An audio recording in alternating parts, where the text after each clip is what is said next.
All right. Hello, everyone. This is meeting 7 on November 4th. And tonight we're going to be covering COTS component selection. Go to the next slide. Thanks. All right. So I'm just going to start off with a couple administrative things and then pass it off to Andy to discuss this.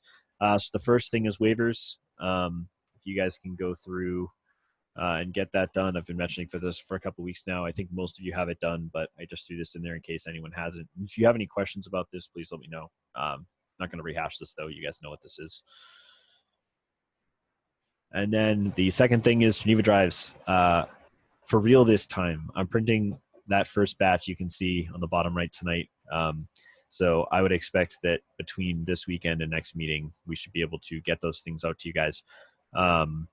I will post more information about distribution dates and times when I get a little bit closer to having these all printed, and I'll work with you guys. So, you know, if you guys can't make a certain time or whatever, we'll find a way to get it to you. I'm not going to be too strict on that. We'll find a way to get you guys your parts.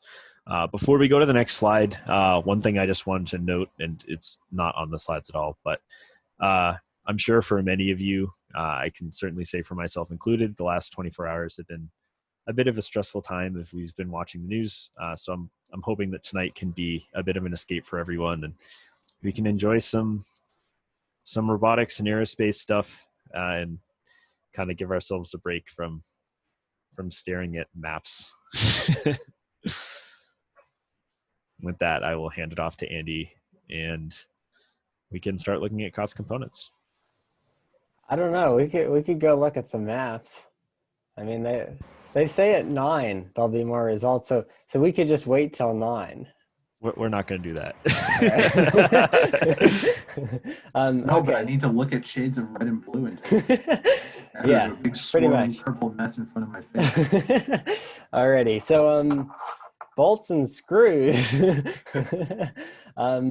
They're for holding stuff together in different ways.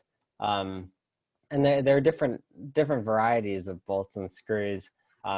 Two basic classifications are metric screws and imperial screws, or screws based on the English system or U.S. customary system, whatever you want to call it. So metric are based on millimeters and meters and stuff like that, and imperial, that's inches, vaguely.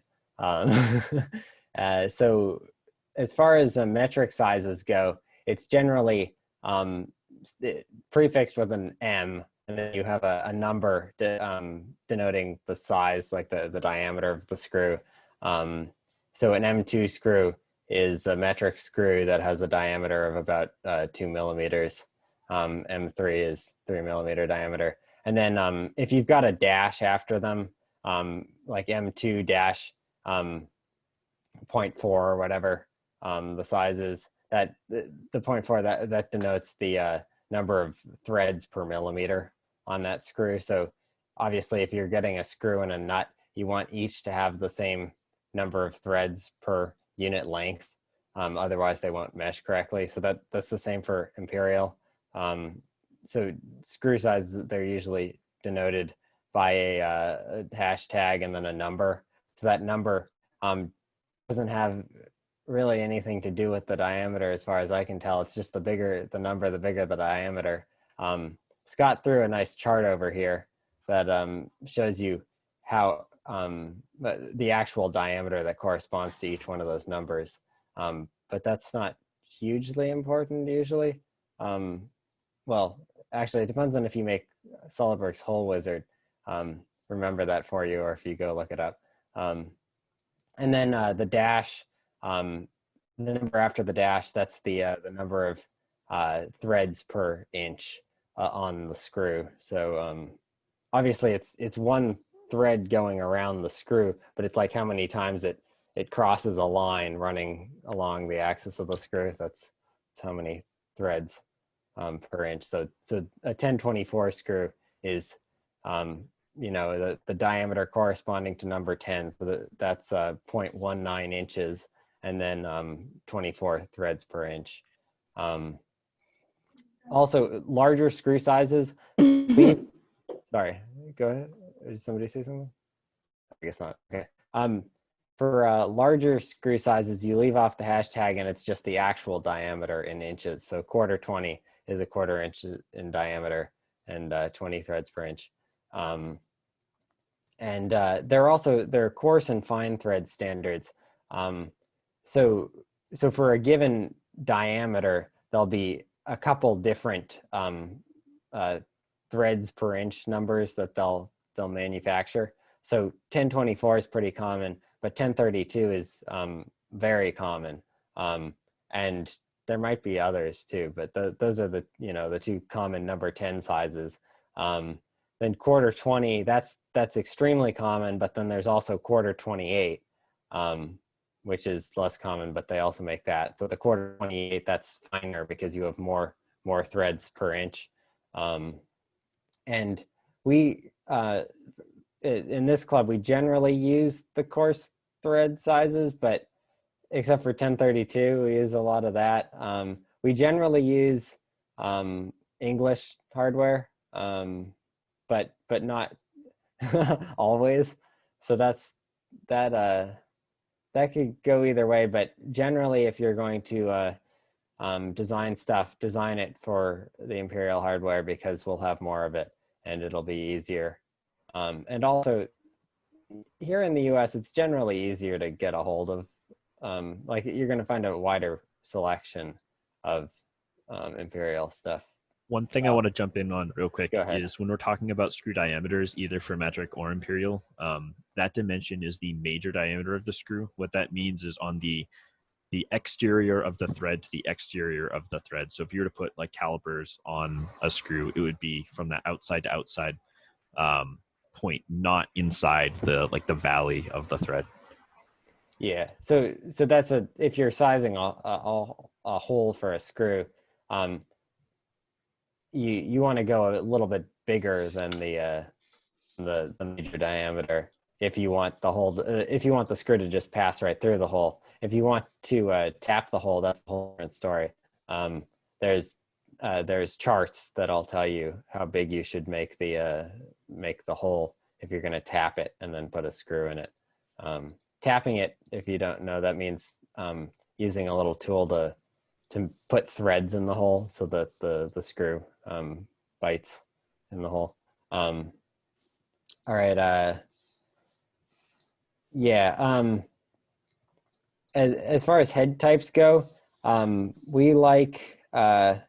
Wait, is it on this chart here? Oh, there. That's really funny. Did I really put a chart on there that doesn't have that? Yeah. Well, we like standard socket head cap screws. So they're like, here, I got one right here. So they've got these. Doesn't even have like a normal button head cap screw on it. Yeah, I don't know. That chart. 1/3 of the screws we use.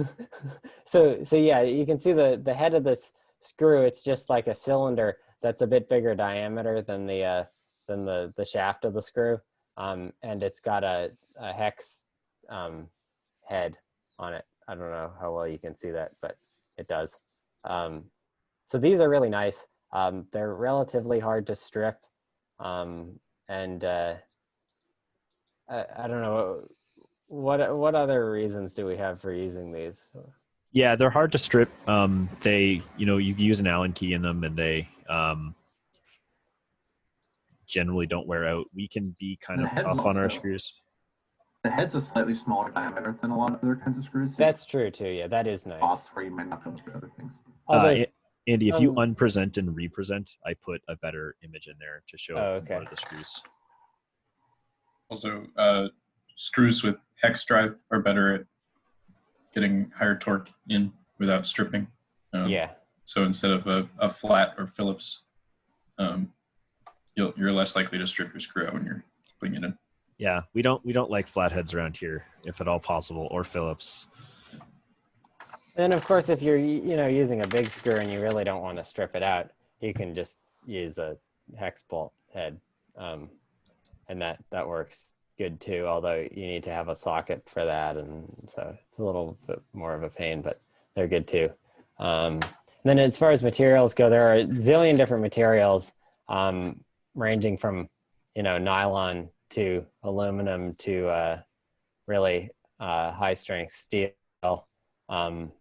We don't usually have to worry too much about strength. There's also hardness, right? That's some screws that you get, they'll be a little softer on the outside, and the threads can get chewed up a little bit if you use them a lot. So if you buy threaded rod, for instance, it generally comes a little softer and it'll get chewed up over time. So that's something to be aware of.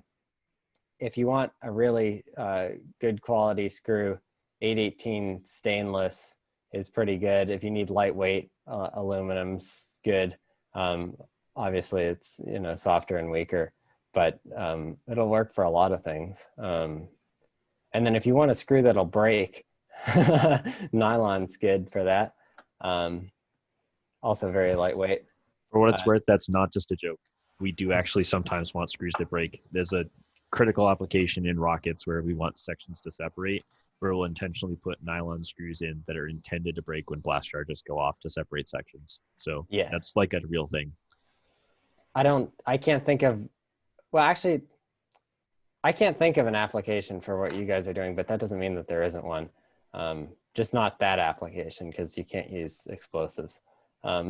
Sometimes with electronics, you can use them too because they're non-conductive. Yeah, that's a good point. Yeah. There are also different coatings on screws to make them more corrosion resistant, or less so, or make them look cool or whatever. So there are a bazillion different parameters. So we won't go through all that right now. But yeah, there's a lot to screws. Yeah, one thing to note, that picture I put on the bottom there, that new picture is directly pulled from McMaster's website.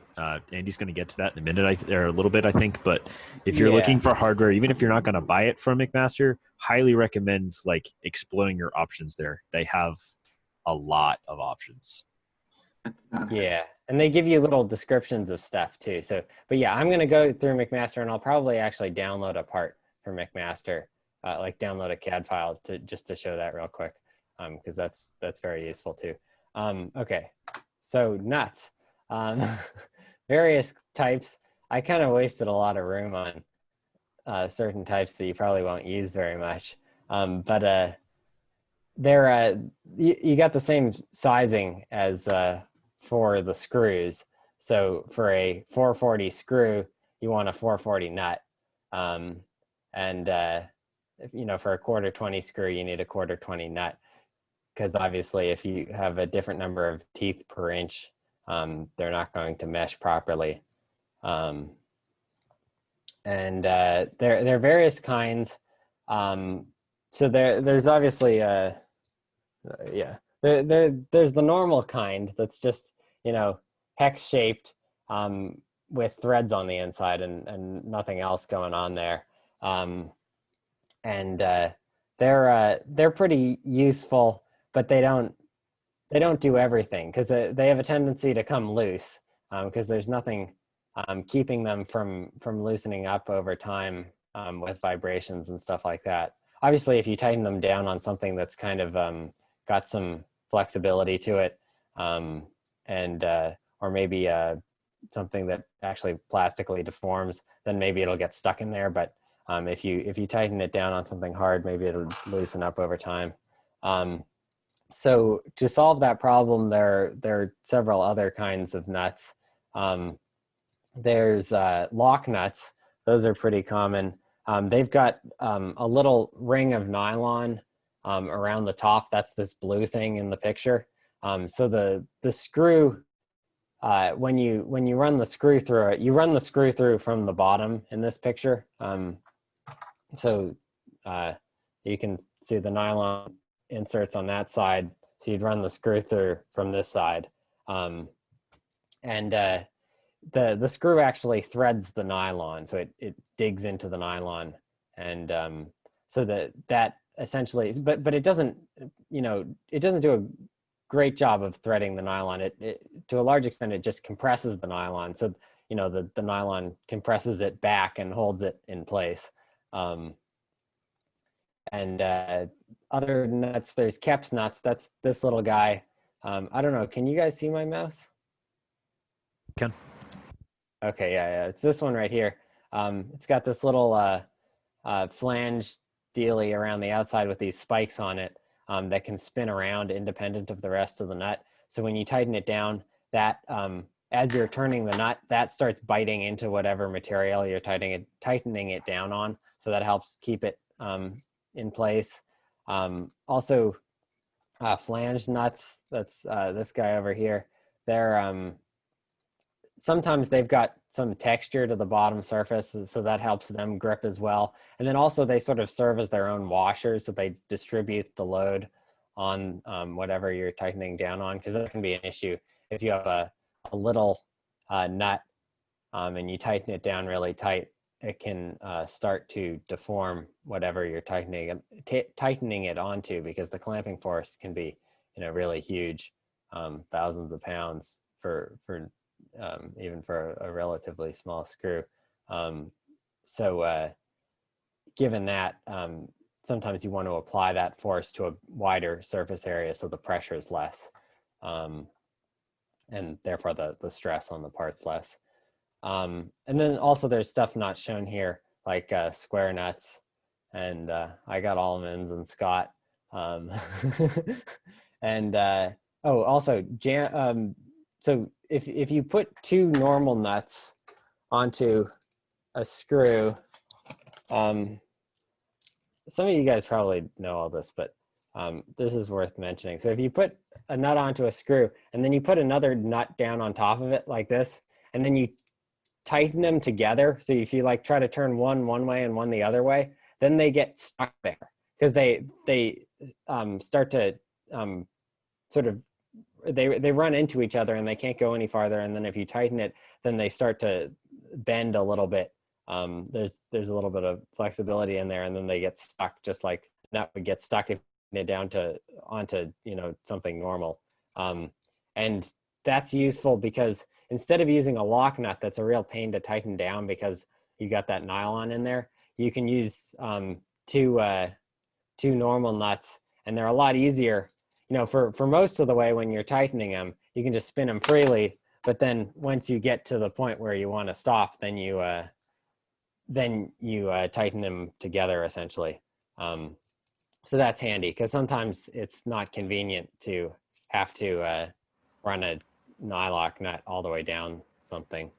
Another thing worth noting there is that nylock nuts, the nylon will wear out after only a couple uses. Actually, each time you unscrew and re-screw into them, they lose effectiveness as those threads start to become more and more worn into the nut.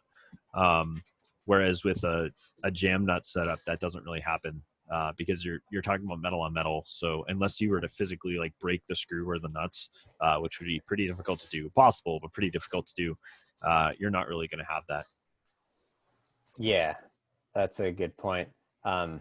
Yeah, and like if you run a screw through, or a threaded rod through a nylock nut with a drill, and you go pretty fast, you'll just like destroy the nylon, and then it really won't do much at all. Also melt the threaded rod doing that. Yeah, there are a lot of bad things that can happen. I guess another thing that I should have mentioned that I don't have on this presentation is threaded rods. Well, actually, never mind. I did mention them, but I didn't say what they are. They're just long screws without heads on them that you can buy in various lengths up to like 6 feet, and then you chop them to the length you want. So it's if you need a long thing to clamp two parts together or something like that. So this is a 1/4-20 steel threaded rod.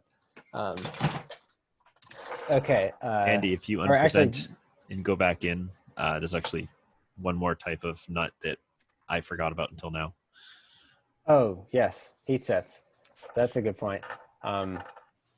Yeah, I have some of those around somewhere too. But yeah, heat sets are handy. They're they're nuts that you melt into plastic parts. So they sit there and they won't rotate. So you can just screw stuff into the plastic part. And the issue with screwing stuff into plastic parts is the plastic has a tendency to strip out after a couple of uses or maybe sooner.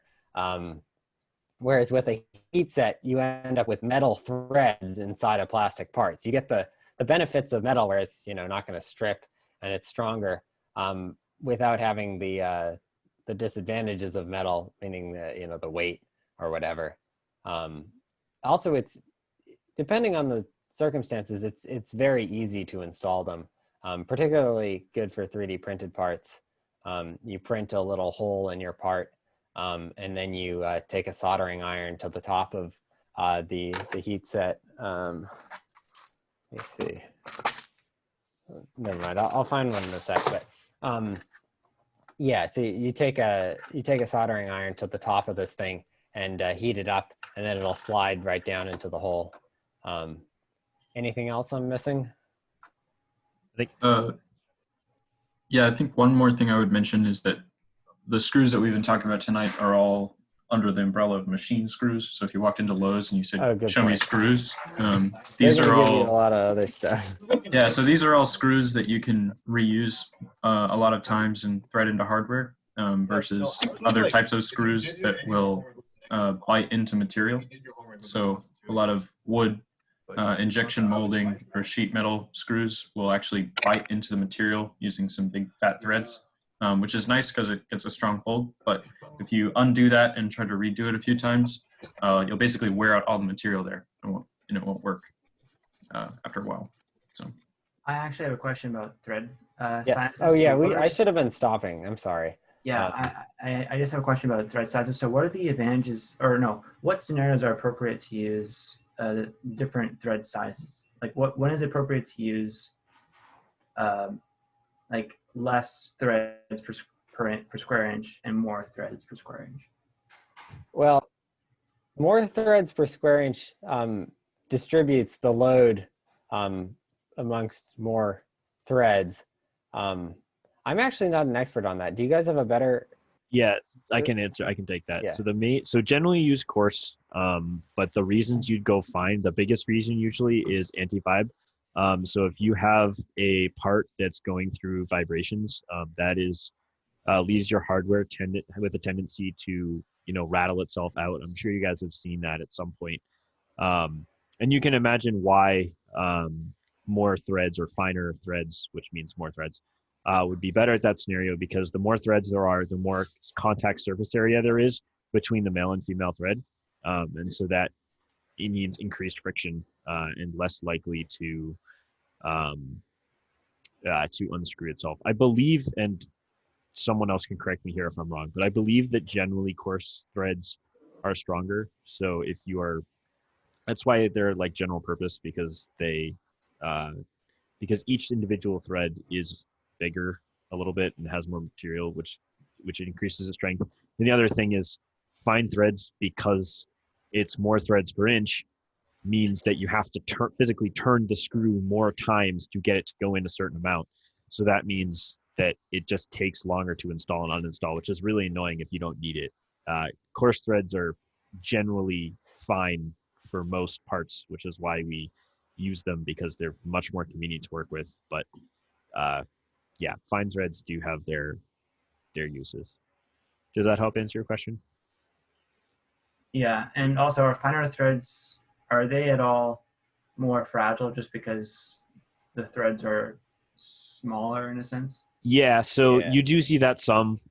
Generally for the stuff we do, that ends up not mattering a whole ton, but yes, that is true. Also, real quick, I do feel that I should probably address the 1024, 1032 thing that Amy mentioned earlier. So we mentioned coarse threads. The vast majority of the time we use coarse threads. The one exception to that is sometimes, a decent amount of time, we'll use 1032 threads, screws instead of 1024, which 1024 would obviously be the coarse and 1032 would be fine. That is kind of an anomaly, partially due to the fact that a decent amount of us have backgrounds in projects that have taken advantage of 1032 in the past. For those of you who are FRC alumni, you'll know that 1032 and quarter 20 is extremely common in FRC, and a lot of people came to AeroNU and Northeastern with that past experience, that being a thread that we kind of ran to. There's been other uses in the club that have kind of made it relatively popular, but we also have 1024 screws because that is the core standard. So that's the one that, to be honest, the club really needs to do a better job standardizing on, because we have like equal amounts, and because they're both number 10 screws, the diameter is the same. So I can look at a screw and usually, like, I know a difference between a 440 screw and a 632 screw, but 1024 and 1032 are tougher. You can kind of tell, but the diameters are the same. So it can be more difficult and become a mess when they get into each other's buckets. So number 10 screw sizes are great, but that's just, I guess, one little tidbit to be aware of. If you're interested in the dynamics, or well, I guess it's the statics of screws, right? You can look up the equations for that stuff. Obviously, if you've got more threads, then the angle normal to, you know, like the interface between the male and female threads is going to be, you know, greater or lesser depending on what the density of the threads is. So that'll, you know, that'll change how the force is applied to the threads. So for a coarser thread, it's going to be, well, actually, never mind. Sorry, I shouldn't. This is one thing to note is most of this, you can, most of that stuff is like interesting, and if you are a mechie and want to look into that stuff, that's great, and you will learn about it later on. But for the purpose of this project, most of that is just interesting and not required knowledge. The main things to know are like the rules of thumb that we prefer imperial screws and socket cap screws if possible, and like how to look at the different specs. That's the main thing. You guys are very unlikely to have to worry about screw strength. Not saying it's impossible, but most likely a steel screw or a couple steel screws is going to do the job for you. Yeah, I guess one thing to note along those lines, right? Say if you have an M2 screw here, right? It's teeny, it's 2 millimeters wide, but you know, if you've got, say, 4 of these and they're loaded perfectly in tension, so you're just pulling on them, then you can probably load that up with, you know, 400 or 500 pounds. Probably actually way more than that. Now that I think, like the For an M2, it's not quite that much. Stuff. What's up? I think for an M2, it's not quite that much. I was looking at this recently. No, I said 4. I said if you put 4 of these on something. Sure. Yeah. Then right, you can load it up a ton. But if I don't know if I can do it by hand, but right, with a pair of pliers, I can chop through this thing just like that, right? So depending on how you load it, right, that'll affect how it performs. So if you use a screw properly, you should be loading it perfectly in tension for the most part, and then you can, you know, use the material to its fullest advantage. But if you go start like bending screws, then that's when they'll fail. So yeah, something to keep in mind. Some screws were harmed in the making of this intro lesson. The other important thing about screws is do not mix the fine and coarse threads together, or the metric and imperial ones, because that makes everyone's life miserable. Yeah, except for we do that. When the M3s get in with the 440s and stuff. Oh yeah, that's pretty awful. Okay, bearings. So bearings are for decreasing friction for the most part. There are different kinds of bearings. You can consider sort of a smooth hole to be a bearing, and you know you can buy smooth holes essentially that are made out of material that's low friction. Generally refer to those as bushings. That would be the distinction. Yeah, but we're generally, these are the types of bearings that, you know, do a little bit more than that are that's what we're talking about now. Yeah, they're for decreasing friction. They're sized, you know, just like screws and nuts, based on metric and imperial standards. And there are a zillion different types of bearings, but some common things to look out for are the bore or the shaft diameter. So that's essentially the inner diameter of whatever it is. So the size of this hole. So a bore is a hole, if you haven't heard that. Or yeah, not maybe not a hole. It's like a long hole. And then the outer diameter, or the housing diameter. The McMaster usually calls it a housing diameter. That's the outer diameter of the bearing. So that's really, if you've got a part and you want a shaft to be able to go through it and rotate, then you want that part that's going to hold the shaft is the housing, and you need to put a hole in it with the outer diameter of the bearing so that the bearing can fit into that hole, and the shaft can rotate within the bearing. And then obviously there's the thickness, and often bearings are like if you say go on Amazon, right, and there's all these poorly written specs, they'll often give it to you in terms of ID by OD by thickness, for linear bearings in particular, but also for other things. I mean, Amazon's all over the place. McMaster, it'll be a little clearer what's going on. And there are lots of other bearing vendors too. There are also bearings for different shaped shafts. You can get linear bearings. So a linear bearing is a thing that instead of being intended to allow the shaft to rotate in the bearing, it allows it to slide in and out of the bearing, essentially. So you can get linear bearings where the shaft isn't a cylinder. So the shaft kind of has grooves running along it. And those grooves interface with specific sets of balls in the bearing, so that the balls roll along the groove and allow the shaft to roll back and forth. Those are called spline shafts. So there's stuff like that, and those can generally take higher loads, and obviously the shaft can't rotate as easily, so that sometimes you want that. There's also there are ball bearings. That's one of the types of rotary bearings as opposed to linear bearings. That's probably what you're most familiar with when you think of bearings. That's this picture right here. So it's just got balls between the outer ring and the inner ring. And usually you put some lubricant in there. And sometimes there's some kind of inner ring that keeps the balls spaced apart properly. Different bearings do that kind of thing differently, but that's often a good thing to have. Then there are needle roller bearings. They're not so good with taking axial loads. They can't really do much of that at all, and moments, but they're a lot stronger than ball bearings for radial loads.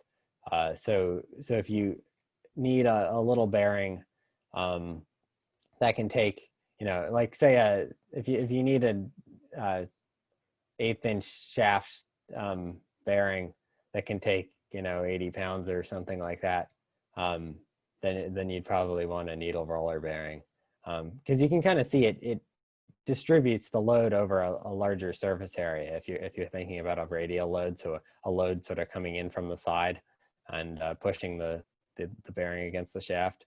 And then there are other kinds of bearings too. They're linear carriages, sort of slides that run along tracks, and there are various kinds of turntables and stuff. Is there anything else that you guys think I should mention here? Ball bearings are also generally good at high speeds. So if you're going to run at like 20,000 RPM, you probably want a ball bearing versus a needle bearing that's going to be able to take more load, but not be able to run as fast. Thrust bearings? Yeah, that was the last one I was going to mention. Oh, good point. Yeah, I have one of those around here somewhere. But yeah, go ahead. Yeah, so thrust bearings are intended to take axial loading. So for those who don't know, radial loading, if you have a circle, would be, pointed radially inwards, whereas axial loading would be loading like along the shaft. So thrust bearings are intended to spin, much like a ball or roller bearing does, but instead of the loads being radial, the loads are along the shaft, so it would actually be pressing into a flat face and spinning this way.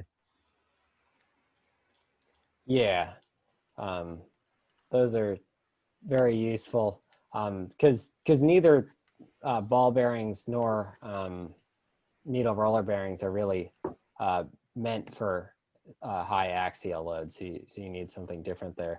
True. Although worth noting, and please correct me if I'm wrong, but I'm Yeah, pretty sure that between the two, ball bearings can handle axial loads better than needle bearings definitely. can. Yeah, It depends on the ball configuration. Okay. I mean, yeah, they're always going to beat out needle roller bearings, but you can get ball bearings that can take a lot of axial load if they have very specific contact configurations. Yeah. Ball bearings are often like your general use go-tos because they're pretty good at radial and axial.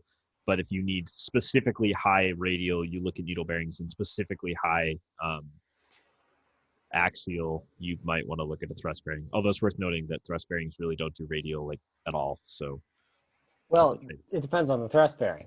So fair. here's a thrust bearing that does both very well, actually, if you load it properly. So you can see there's this thing that's sort of got these slanted faces, and then there's this receptacle for that thing that also has slanted faces on the inside. And then this guy goes inside there, and it can rotate. And so if you press down, obviously it transfers the load very nicely because it's this sort of conical thing fitting into this other conical thing. And then if you press to the side, it also resists that pretty nicely too. So yeah, there are a bazillion different things.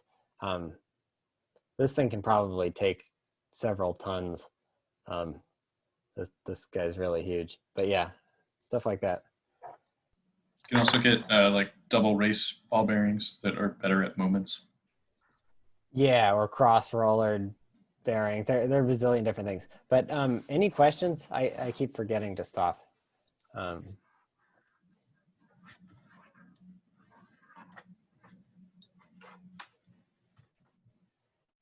Can you list some more examples of when to use radial bearings?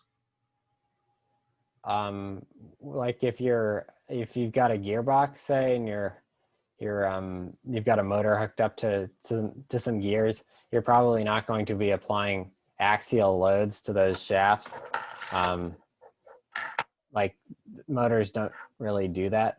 I don't know. Sorry, I never. Do you guys get what I mean when I say axial loads? I mean loads along the axis of the shaft. So if you pretend that this is the shaft, then axial loads would go this direction or this direction, right? So,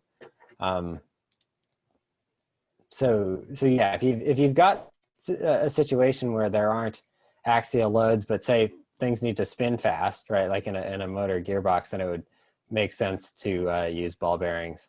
Then as far as needle roller bearings go, or actually, but you were specifically curious about ball bearings. I mean, but they're sort of general purpose. They work for a lot of stuff because, unlike this setup here, they don't fall apart when they're unloaded, right? So they're pretty versatile, and as others mentioned, they can take some axial load. So your mechanism, doesn't have to be perfect.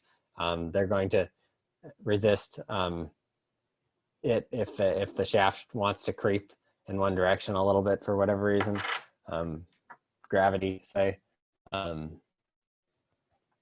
Anything else? Or did that answer your question? Or can you guys think of other sort of good examples that? Yeah, I just think like the general summary there is just if you have like a shaft or something that you want to spin. I use the word shaft to just usually mean something that wants to spin, but I guess there's other possibilities that you want to be supported by some other part. But the other part doesn't spin with it. That's a static fixed part, and you just want something else to spin. Generally, you'd use a ball bearing there. There are exceptions, but generally, needle bearings would be like an exception, not the rule, or even something like thrust bearings. I'm not trying to discourage you guys from using parts like that. They're absolutely applications, but your like default go to right off the cuff, something spinning in a part that's not spinning is usually a ball bearing. That's kind of a standard. Yeah, I mean, generally, like if you think there's going to be a lot of force in a specific direction, you should do a little bit of math on it, and then just look at the force ratings, because all these bearings have a max axial and a max radial force rating, and what bearing you need will become pretty apparent once you and max speed rating. Yeah, and a max speed rating. And so, what specific bearing you need will generally become pretty apparent once you look at the relative force ratings between them. Yeah, after this, I'll go over to McMaster and grab a bearing and download it and show stuff, and like we can look at the specs. Yeah, and one thing to note, if you're like not sure, you want something to spin, and you're not really sure what type of bearing you would need, like that's something that your mentor can help you with. I'm sure will help you to get to that. Yeah, I guess sort of the decision tree would be like, does it need to move axially? Then use a linear bearing. Does it need to rotate? Then use a then use some kind of rotary bearing. Does a ball bearing? Can you find a ball bearing with the specs you need? If yes, just use a ball bearing. If for some reason it can't handle the load for the the given size you need, then look at other stuff. Kind of. That's about right. Corollary to that, though, is if you're doing anything that requires resolving thousands of pounds of force on this project, that's mildly concerning. Yeah, it's not impossible that you'd find an application for a needle roller bearing, though.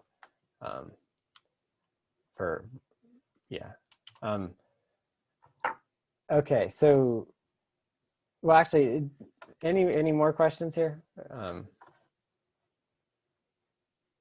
We all good?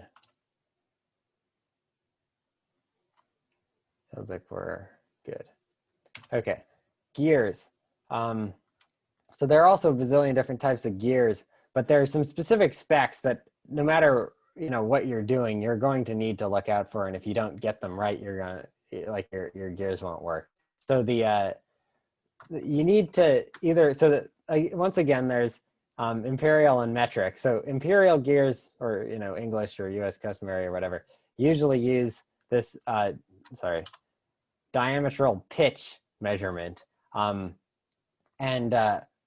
metric gears use module, and they're both, neither is exactly this, but they're both essentially measures of how closely spaced the teeth are. So essentially, if you're going to have two gears mesh, the teeth need to be have the same spacing, essentially, the same density, the frequency at which they occur along the circumference. So if you're going to buy two gears and you want them to mesh, you need to make sure that they have the same module or the same DP. That's often how it appears in catalogs and stuff. It will be listed as DP. And then the pressure angle also needs to be the same.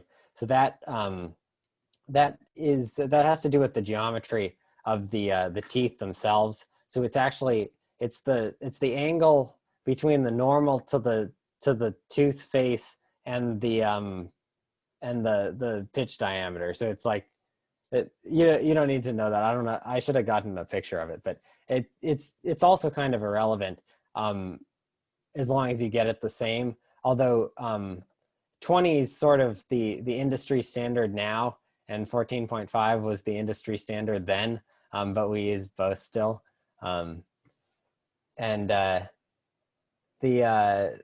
Obviously, but what's the point of gears? The point of gears is to change torques and speeds, and also, if you want to translate motion between shafts for other reasons across, physical space or whatever, there's also that. I suppose, but there are other ways to do that too.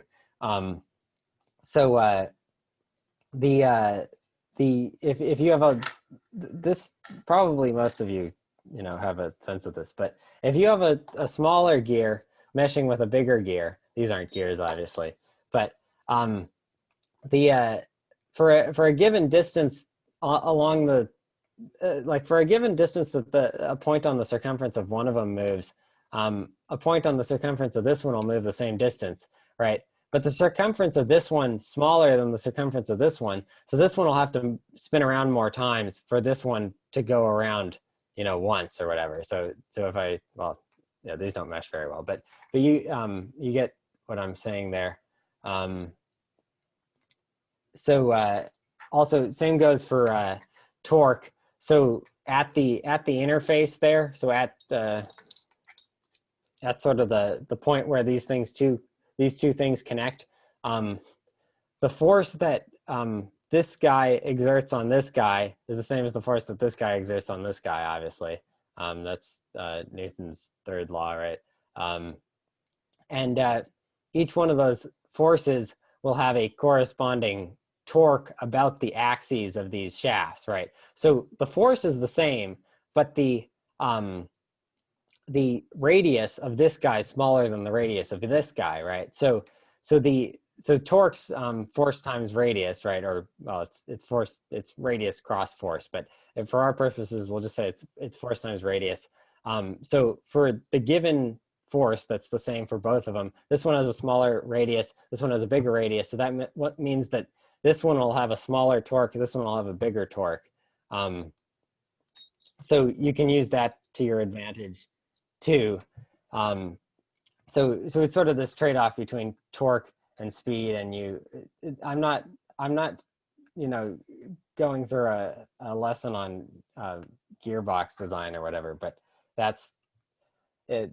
It's not impossible that you'd use something like that for your mechanisms.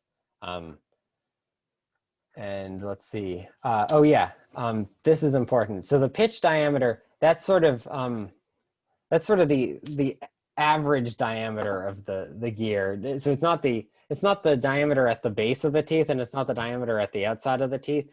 It's essentially it's the diameter that tells you how far apart the gears should be spaced. So if you've got a gear with a 1-inch pitch diameter and a 2-inch pitch diameter, that's going to mean that the centers of those gears need to be 1.5 inches apart, because the radius of one is the radius of the first one's 1/2 inch, and the radius of the second one is 1 inch. So for them to mesh properly, they need to be 1.5 inches apart. Also, there are different types of gears. Oh, sorry. There are different types of gears. Spur gears are just kind of the standard gear that you think about when you look at gears. They've just got the teeth that are straight across. There are also rack gears that are essentially spur gears that are just flat. They're not circles. So that's this part right here, so that you can use those to achieve linear motion. You can hook a motor up to a spur gear and have the spur gear mesh with the rack gear, so the motor can drive along the rack gear essentially by turning the spur gear. And then there are helical gears. So they give you more surface area on each tooth, so they're less likely to strip. And then there are miter and bevel gears that allow you to change so you can have actually, Scott, you should really talk about this, but you can have a shaft coming up like this with a gear on it, and then you can have a shaft coming in from the side with a gear on it, and the bevel gears can mesh. So you can essentially, turn a corner with gears. So that's pretty cool. And then there are worm gears and and worms. So this thing's a worm. These are worm gears. They interface with a worm. So it's just more ways to transfer energy. But anything people want to add?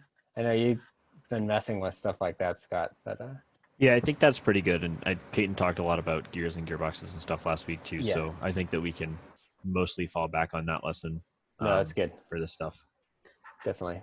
Alrighty. Springs. Springs are useful. They're a relatively efficient way to store energy. A relatively simple way to store energy.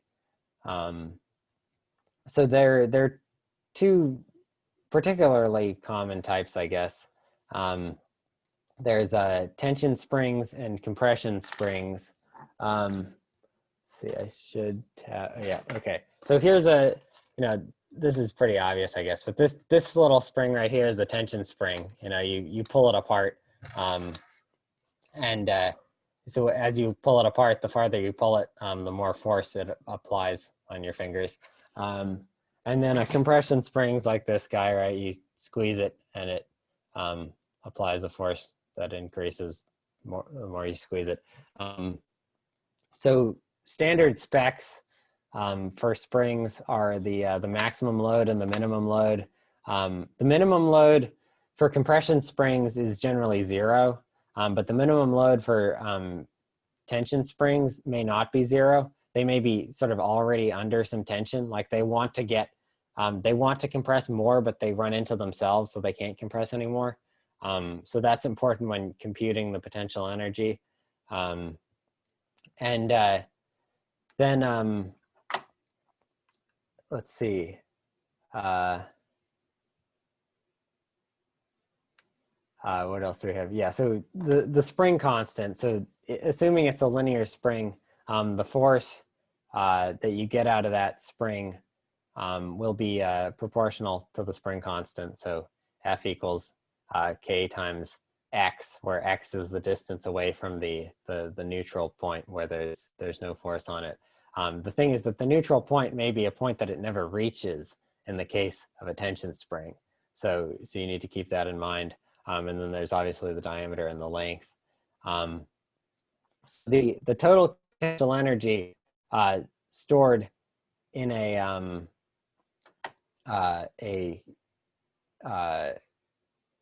well, I guess, yeah, so this is for a tension spring. That's going to be 1/2 K delta X squared plus, wait a sec. Actually, yeah, never mind. Yeah, plus delta X times the minimum load. But you need to take into account how much of that you're going to be able to get out again, right? Because you can't actually have the spring compress farther than it can go, right? If it's under tension when it's compressed all the way, I mean, you can't get that energy out of it. But you could potentially use the potential energy in the spring to calculate, how much kinetic energy you're going to get for your projectile or something like that. So that could be handy. Actually, here, any questions there? All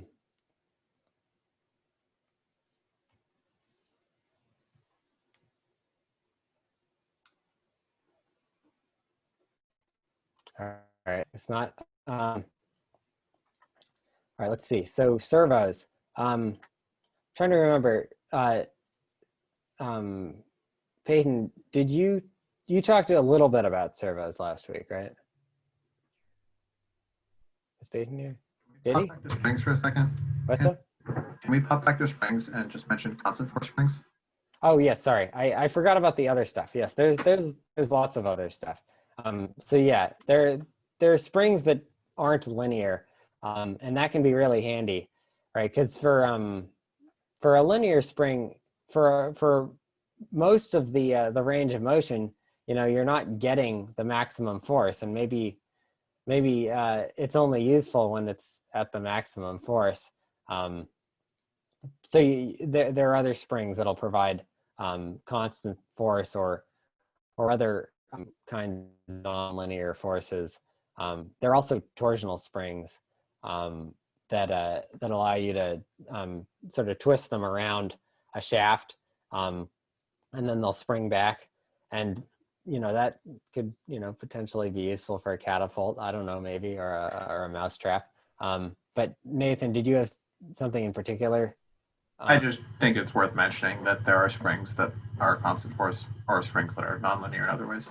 Yeah, So that's definitely something to keep in mind. As far as servos go, Peyton kind of mentioned this last time, I think. He said, you know, it's a potentiometer and a motor and a gearbox all in one.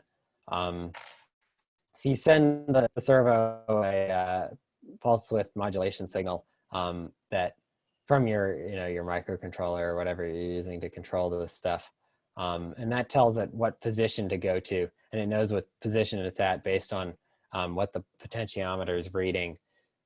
The potentiometer, it's essentially just a voltage divider. So it's well, yeah, I won't go into that. So yeah, it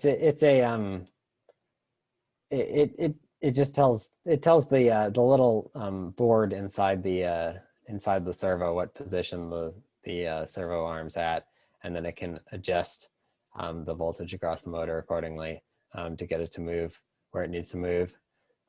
So they're very handy because they're easy to control. Now, obviously, if you want to you know, drive the wheels of a mobile something or another, you're not going to be able to use a standard servo because they have a limited range of motion. Usually they have an 180 degree range or a 270 degree range, or sometimes they're servos with ranges more than that. You can also get things that are called continuous rotation servos that are essentially just, you know, gearboxes with speed controller thingies in there, and they're, you know, very simple and cheap. And but I mean, it's possible you'd find a use for something like that. They are easy to use.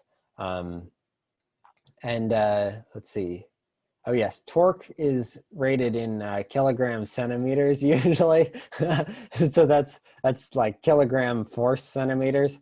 So a kilogram force is the force, like that's the force needed to lift a kilogram mass object on Earth, essentially.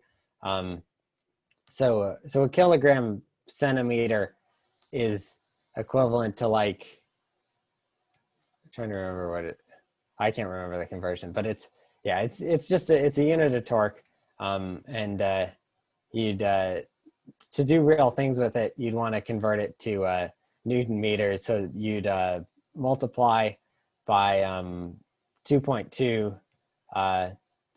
You'd multiply by 9.8 to get the newtons, and then you'd divide by 100 to get the meters. So whatever that comes out to, or whatever. I think that, did I get that right? I think I got that right.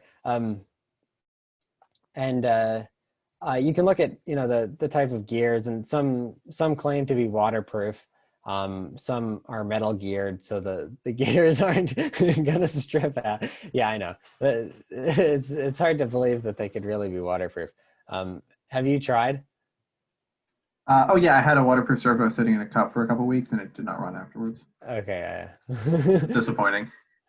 Well, that's a couple of weeks. I mean, if you've got like, but it was at ambient pressure. Like, it wasn't even doing anything. Sure, but like, I mean, was it salt water? Yeah. Okay. Yeah. I mean, that's pretty lame, I guess. And then also you need to look at the number of teeth on the shaft. So the servo itself usually, let's see. I don't have a bare servo shaft, but the servo, well, maybe I can in a second, but the servo itself, never mind, I'm going to give up. The servo itself essentially has this little thing that looks like a gear sticking out of it, that goes underneath this horn here. The horn being the thing that attaches to it and rotates back and forth like this. So down inside there underneath this thing, the thing that allows the motor to interface with that is sort of the thing that kind of looks like a gear, and it has a certain number of teeth. So if you're going to, you know, buy a horn separately from a servo or some kind of shaft adapter or something like that, you should make sure that the servo and the shaft adapter, the horn or whatever, has the same number of teeth, because otherwise it's not going to work. Just a quick note, that's called a spline shaft. for anyone who's familiar, or if you're looking it up, that's the technical term. Yes. Along the lines of, you know, the linear bearing spline shafts, except for it's a lot more, many more splines, and they're evenly spaced. And well, spline, yeah. Okay. Any questions on this? One thing I will note is that unlike the waterproof thing or whatever, whether or not it has metal gears actually generally does matter. It's a little bit hand wavy to say metal gears because the build quality and how many teeth and the sizes and all that stuff can vary, and there can be some pretty good hard plastic gears, but generally metal geared servos are more expensive and also have higher build quality, and that does end up usually affecting whether or not the teeth do strip out. So your higher torque servos usually do have metal gears, so that can matter. But also notable, those are heavier generally. Yeah. And also a metal spline shaft is really nice because that's another point that'll strip out easily on a plastic one. So like the servos in the picture there are kind of amazing, and they have, you know, all metal everything. Yeah, these are really nice. Would recommend, although, you know, they are pretty big and bulky and heavy, but they got metal gears, metal housing for part of it that maybe helps with heat. I haven't experimented, but and then the horn itself is metal, which is really nice because horns have a tendency to get screwed up sometimes too. And the horn has little screws from the sides that sort of help it clamp onto the spline shaft, as well as the screw down the middle. See right here. So yeah, they're really nice. They're really hard to like if you try to fight them with your hand, you really can't. So that's a good sign, right? Or actually, any questions there? Yep, I have a question. Yep. So the difference between a servo and a motor is that a motor is continuous? Well, I mean, the servo has a motor inside it, essentially, right? It's just motor plus gearbox plus thing to measure position of the output shaft. So it's a bunch of stuff in one. Servo historically actually just refers to a circuit that sort of self-corrects, that sort of like measures the position of something or the voltage on something, and then adjusts something else to correct that initial measurement to be what it wants it to be. So a servo motor is, you know, it's just a motor with one of such circuits attached to it, and then there's a gearbox in there to gear it down. Because if you put a standard brush DC motor, if you attach it to one of those servo horns, right, you're gonna be able to fight it very easily. It won't have any torque at all. Oh well, it'll have some torque, but very little. So you gear it down so it spins a lot slower, but it gives you a lot more torque, which is, you know, good for the applications that you'd want to use a servo for. That said, generally, what you said is correct in that if you want something that's less than one full rotation, you might look at something like less than one rotation that you want relatively precise movements, but also doesn't need to be incredibly strong. There's some servos that are decently strong, but generally less strong than some big bulky motors and gearboxes, that you'd look to a servo there. And then for like continuous rotation, often you'll look to a motor. Peyton, sorry, I cut you off. Yeah, so I was just going to say that the reason why servos aren't typically continuous rotation and they're limited to just one rotation is because the sensor that it measures its position with is called a potentiometer. And instead of being a digital sensor where it tells you what positions it's at, it's actually analog, which means that it sends back a voltage to the circuit that it's connected to based on what position it's in. And the voltage range of the potentiometer is just set for, has limits based on just one rotation. Because if you went, past one rotation, you'd go past the max voltage rating for the potentiometer. And if it's a nice one, you'll get back to the beginning. But if it's a not nice one, you'll just break it. Well, Oftentimes the potentiometers have physical hard stops to prevent electrical issues, and so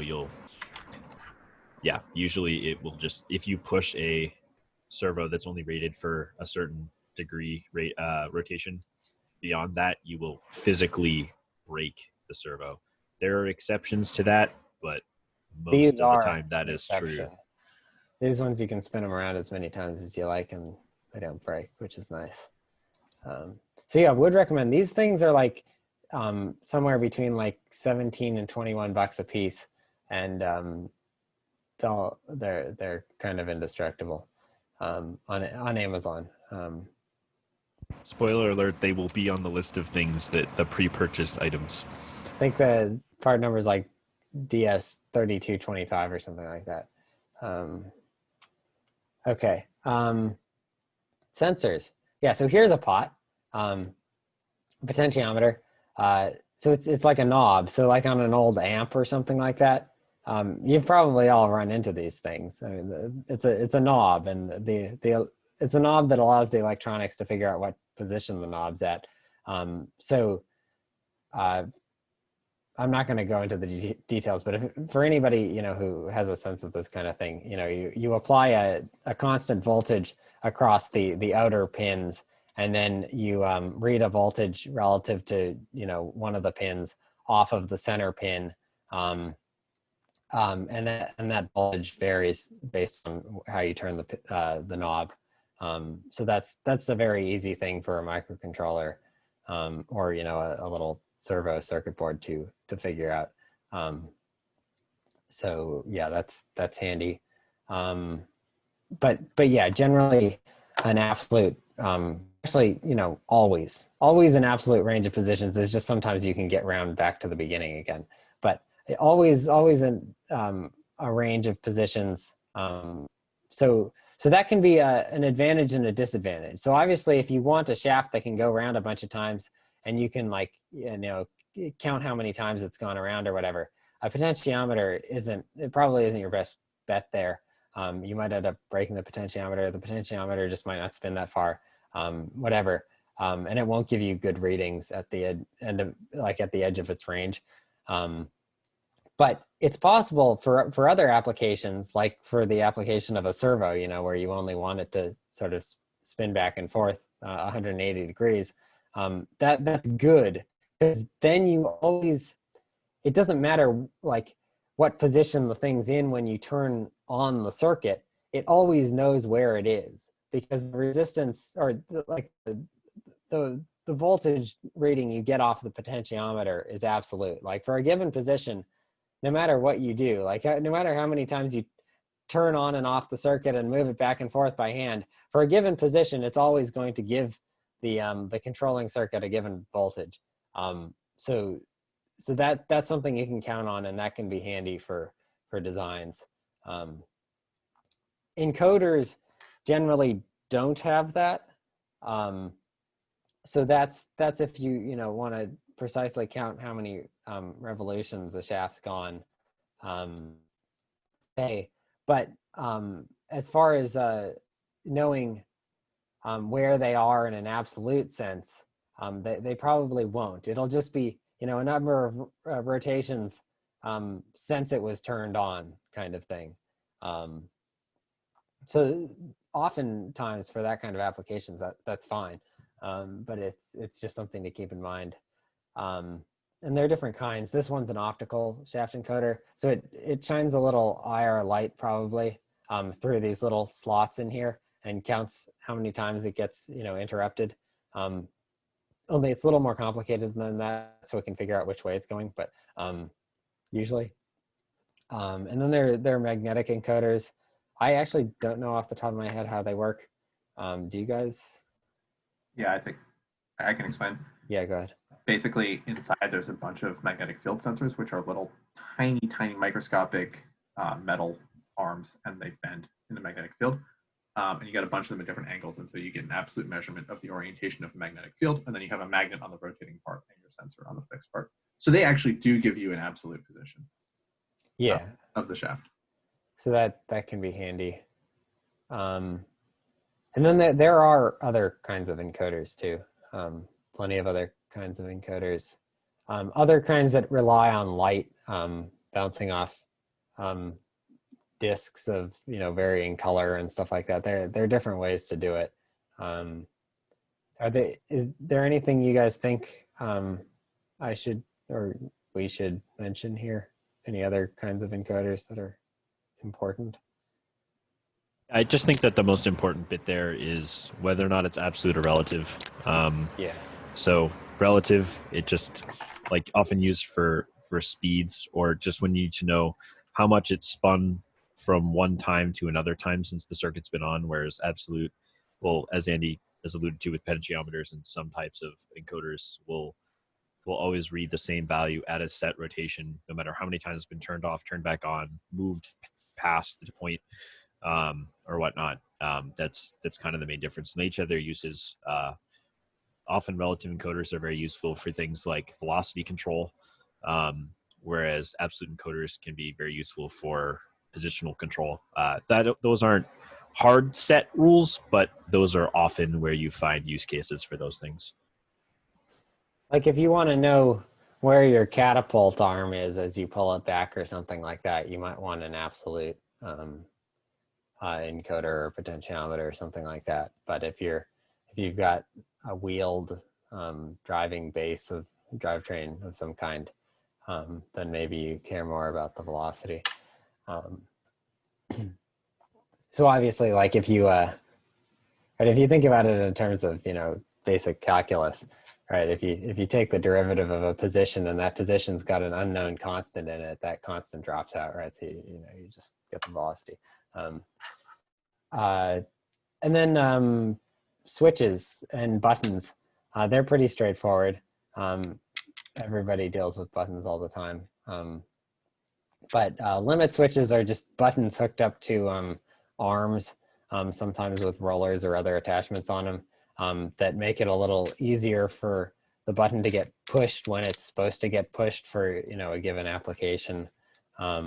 They're generally spring loaded, so this arm here is spring loaded, so when it gets depressed, then it springs back. And then there's essentially there's a little push button down underneath in here that gets pushed when the arm gets depressed. And obviously you can just use the push button by itself for other applications. There are switches, just switches that get switched on and off that aren't spring loaded, that stay where you put them. And then more high-tech sensors, there are gyroscopes and accelerometers. I had one, but I gave it to Isaac literally like a half an hour ago, so I don't have a gyro and accelerometer to show you. But you can get $5 boards that are about like 10 millimeters by 10 millimeters that'll get you angular velocities and also accelerations, and for $5 off Amazon, and they work pretty well. You can also get gazillion dollar IMUs, that's internal measurement units, like for fancy drones and stuff like that, that'll give you magnetic headings. So that's absolute position, actually, right? Because the magnetic heading ones are the cheap, easy ones. Well, the yeah. real fun one sense the Earth's rotation. Yeah. But yeah, so that gives you absolute position, which is nice, right? And then there's GPS and stuff like that. So you can go really crazy with that. That's the whole art and science unto itself, right? Figuring out the position of things in space. I mean, that's hard to do. I assure you guys that you do not have the budgets for those fancy things. The little accelerometers and gyro boards that Andy was talking about, sure. Much beyond that, I don't think you would need or will be able to fit or a Ford. There are also barometers. I should have thrown those on here. They're handy for figuring out altitude because pressure changes with altitude, and you can actually get a pretty good sense of how high you are. So if you want something to happen during descent, barometer might be the way to go. If you want to go all out, you can combine that. You can combine that data with, you could put an airspeed sensor on there, and you could also get acceleration data. So then you could, run it all through some Kalman filter or something, and get a really nice value out. But I can't imagine you'd have any real need for that. If somebody wanted to, just do that kind of thing for fun, that's maybe you should be in the avionics track, but you could totally do it here too if that's like your thing. Not going to stop you. Yeah, those are some sort of normal sensors. Also, so yeah, go ahead. I found my IMU. Oh, good. This is $15 gyro magnetometer and accelerometer, 9-axis system.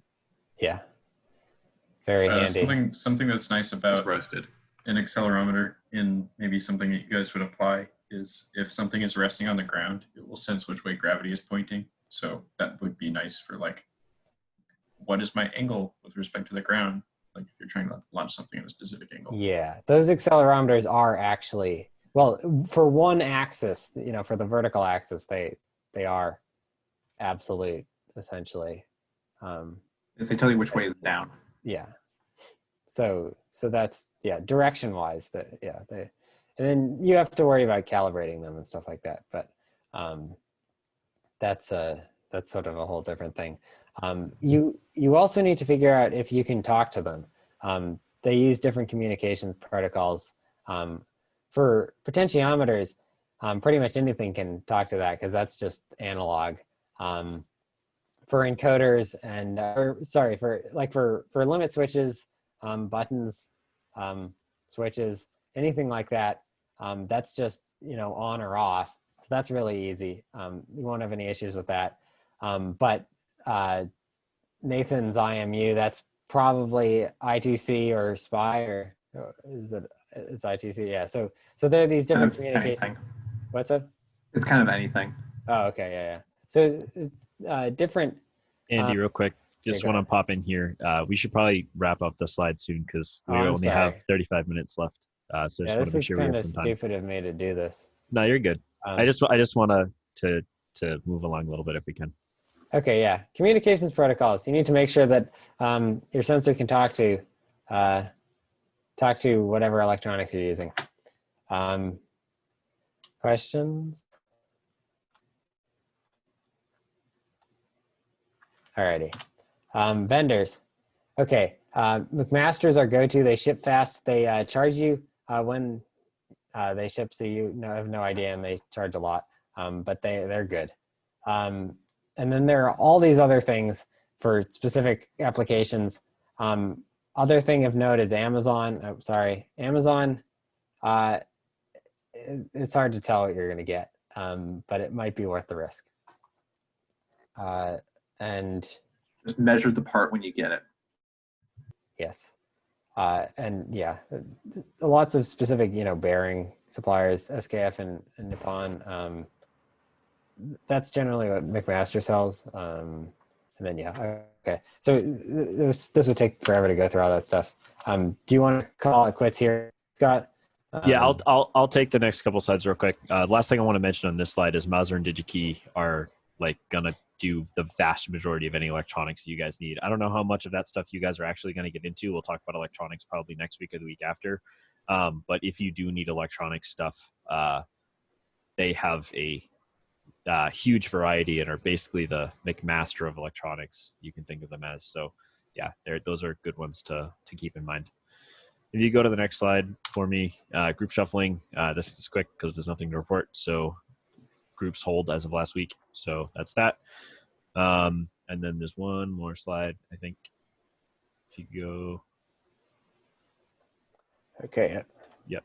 Yep. So this is pretty much the same as last week. Information is still all you guys. So there's a cost component list. We talked about that a little bit earlier. Andy mentioned those servos that I said is going to be on there, but that complete list is still a little bit TBD. Budget values, and then the info about the airframe payload adapter. I realize this stuff does affect you guys, does affect your designs, so we're going to get that to you as soon as possible. We've experienced delays with these sorts of things, but I'm confident that over the next couple of weeks we'll get it to you. So if you guys have any specific questions, as always, that's holding you up about information we haven't gotten to you, please let us know, and we'll do our best to point you in the right direction. Yeah, we should be able to get you guys this information soon, especially with that airframe payload adapter and what you need to know about that. We should be meeting over the next couple of weeks to give you guys more information. And PDR is when, Scott? PDR is the last meeting of the semester, which is Wednesday, December 9th. Yeah. Don't worry about that yet. I'll talk to you guys about that more when that gets closer. We'll have a whole presentation, one of these, on what is expected for that, how to do that sort of thing and whatnot. So don't stress about it, but just something I guess you can keep in mind and continue to make progress in anticipation of. All right. I'm going to stop the record.